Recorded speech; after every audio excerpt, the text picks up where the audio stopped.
अस्सलामुअलैकुम, कैसे हैं आप सब। उम्मीद करती हूँ आप सब ठीक होंगे। Welcome to my channel story corner. चलिए चलते हैं कहानी की तरफ। आज की कहानी का मौजू है तलाफ़ी। बच्चे गली में क्रिकेट खेल रहे थे। उस्मान ने ज़ोरदार शॉट लगाया तो गेंद अंकल शादाब के पोर्च में जा गिरी थी। अरे ये क्या कर दिया तुमने, तमाम बच्चे गुस्सा करने लगे। अरे भाई, मैंने जानबूझकर तो ऐसा नहीं किया, अब मैं खुद पछता रहा हूँ, उस्मान पशेमानी से बोला। चलो अब सब अपने अपने घर चलते हैं, क्योंकि मेरा ख्याल है कि हम में से कोई भी इतना बाहिम्मत नहीं जो अंकल शादाब से अपनी गेंद वापस मांग सके। हमजा ने मायूसी से कहा तो सभी मुंह लटकाकर अपने अपने घरों की जानिब रवाना हो गए। अंकल शादाब मोहल्ले के एक अकड़ मिजाज आदमी थे। उम्र तकरीबन 60-65 साल होगी। वो अपने घर में अकेले रहते थे।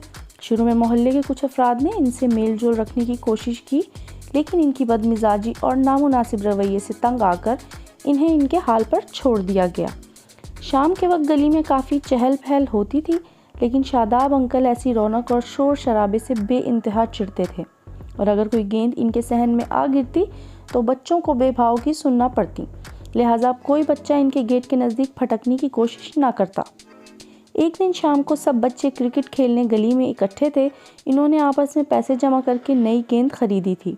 लिहाजा सबको ख़ास ताकीद की गई कि गेंद किसी सूरत में शादाब अंकल के घर में ना गिरे, वरना जो ऐसा शॉट मारेगा वही कल नई गेंद खरीद कर लाएगा। खेल शुरू हुआ। इब्तिदा में तो बच्चे एहतियात से संभल कर खेलते रहे, लेकिन जोश में आकर सारी एहतियातें भूल गए और धड़ाधड़ चौके छक्के लगाने लगे।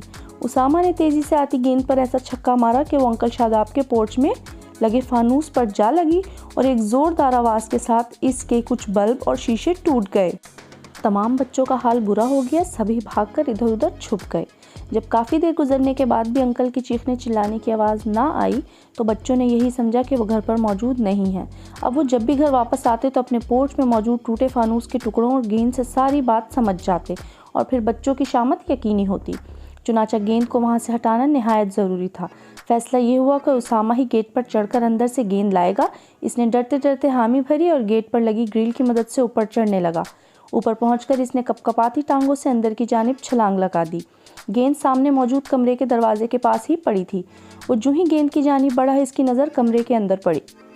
खौफ की एक लहर इसके जिस्म में दौड़ गई। अंकल शादाब औंधे मुँह कालीन पर बेतरतीब पड़े थे।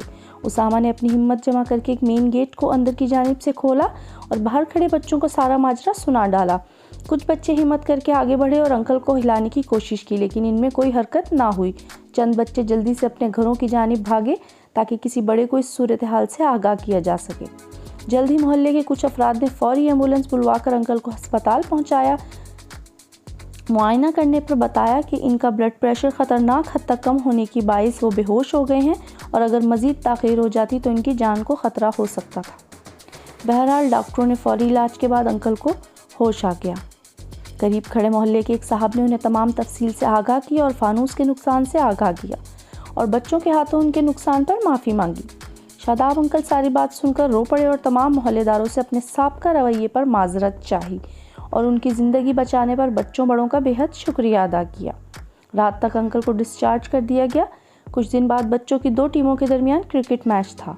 मैच आखिरी लम्हात में था। एक बॉल पर छक्का दरकार था।